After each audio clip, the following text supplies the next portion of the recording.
কার্তিক শুক্ল দ্বিতীয়া অর্থাৎ ভাইদুজ অথবা ভাইফোঁটার বিধি।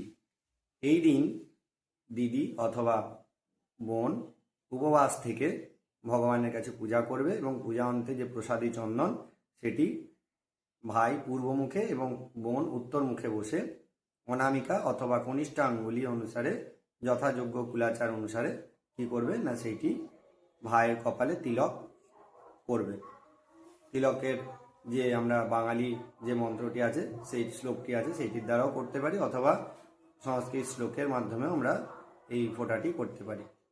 এই দিন বিশেষত যম এবং যমুনার পূজা তথা যমুনাতে স্নান এবং যমুনার আরতি অবশ্য করণীয়।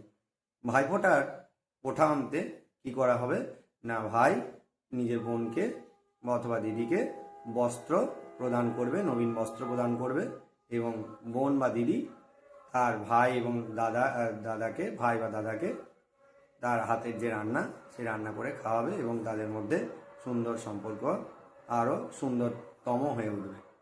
নিতাই গৌর প্রেমানন্দে হরি হরি বল।